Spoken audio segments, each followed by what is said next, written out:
What's up everyone, Kenji here, and in this video I want to share how to network for investment banking, in particular using LinkedIn. Obviously there's many other ways to network, like what might be career fairs or conferences and so on, but I personally didn't really use those resources, so I mainly focused on LinkedIn and I thought I'd share how I went about that. That being said, this is not just for investment banking, it's probably also useful for any other like business oriented work. So it might be accounting, it might be strategy, business development. So yeah, just so you guys know. So you've probably heard that networking is crucial, it's essential to getting you a job and so on and so forth. But firstly, let's just start with what even is networking, because that wasn't all that clear to me when I started off. So simply put, at least for the purposes of somebody looking for a job or an internship, networking is just trying to build relationships, in this case with investment bankers, so that further down the line they might be able to recommend you to a role or they might be able to help you out in some way or form. And you're probably wondering, is networking even necessary? Well, the reality is that nowadays investment banking is such a competitive industry. There's well over 200,000 applications for most of the top tier investment banks, and the acceptance rate is really around the 2 to 3% mark, which is actually lower than Harvard's acceptance rate. So you really need something that's going to set you apart, especially when the large majority of the pool have good grades and they go to somewhat decent universities, right? So you really need something that's going to make the difference, and more often than not, networking might just do that for you. And let me just say that networking isn't just for those that are not good candidates, say. Even people that have good grades and go to the best universities, say Harvard and Stanford, they still do networking just like everyone else because they're also aware that that might make the difference for them, right?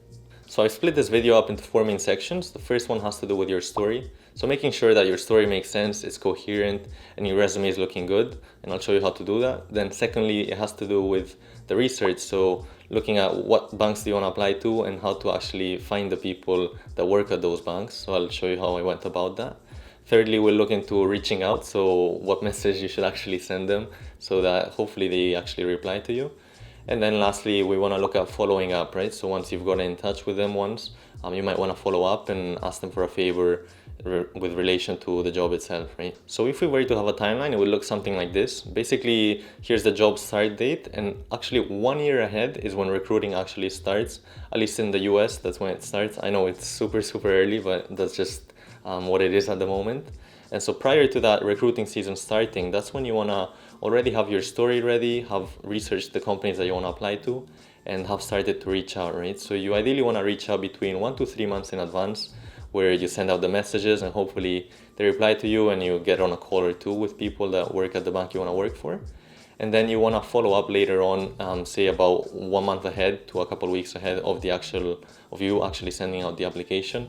That's when you want to let them know that you'll be applying and if they can help in any way, right? So the first section is your story, and here, before you actually reach out to people, you want to know what you want and why you want it, right? So that's basically making sure that it makes sense and that it sounds like something genuine that you really want. And it might be something like, I'm a business major at university, I was just taking this corporate finance class and I found it really, really interesting. And so I realized that investment banking is a typical career for those that like corporate finance. And so I'd like to learn more about the role, right? It can be something as simple as that, as your motivation. So once you have your story ready, it's time to tailor your resume or CV to an investment banking role, right? So make sure it follows the right structure and that you put your best things on it. I did make a video on my resume for Goldman Sachs. If you want to check that out, I'll leave that down below. I also left a template there and hopefully that can be useful to you. And also for networking, you want to make sure that your LinkedIn is looking good. If you don't have one, you should get on it. It's completely free to start with, and it's basically like a social media, somewhat of a Facebook for careers or for professionals, where you can find things like jobs, you can connect with other people, as well as share your own thoughts, right? So the second section is research, and here you're really looking for two main things. The first one's what bank you want to apply to, and the second one has to do with who you want to contact, right? So looking into what bank you want to apply to, if you're not really sure about that, a quick Google search is usually quite useful. You can see which banks there are, and typically they offer both full-time roles as well as internships. Another very useful resource that I found was the Vault Guide, where basically you can kind of see what internships there are. They're ranked for full-time and internship roles.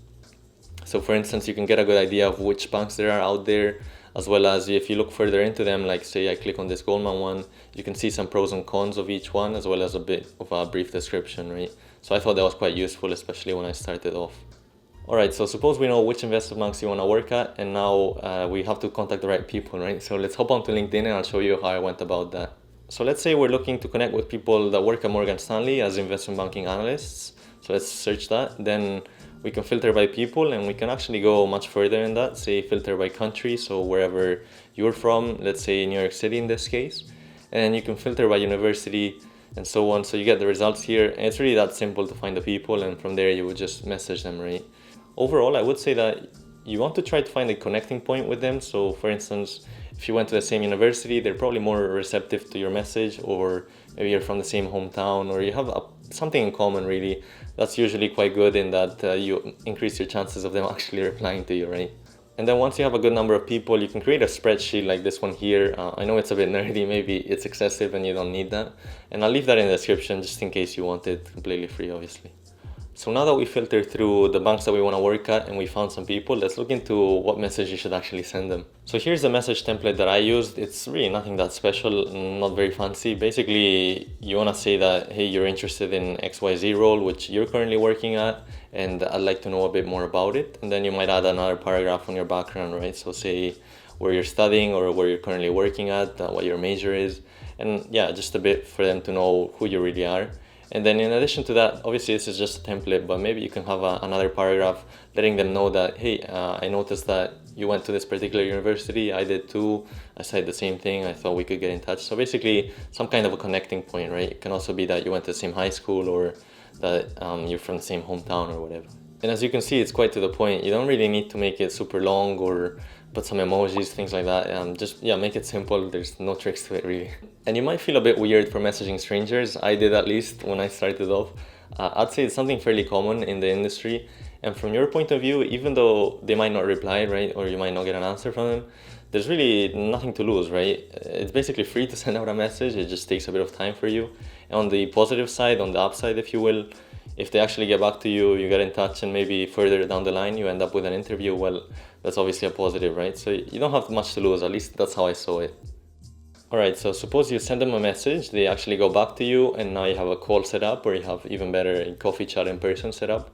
Now, what the hell do you actually ask them, right? Well, basically you want to have what's called an informational interview, where you basically ask them a bit about their role, right? What it's like, what kind of hours you have, maybe even how they got the role, and what kind of background they have, and so on and so forth. Just really getting to know them, in a way, kind of becoming friends, so they know you and you know them, and you both understand what you're here for, right? And if you want to ask for a job straight up, then obviously you can. I personally didn't, and I don't really recommend it, as I find that just a bit rude, especially on a first call, just to go ahead and ask for a job, right?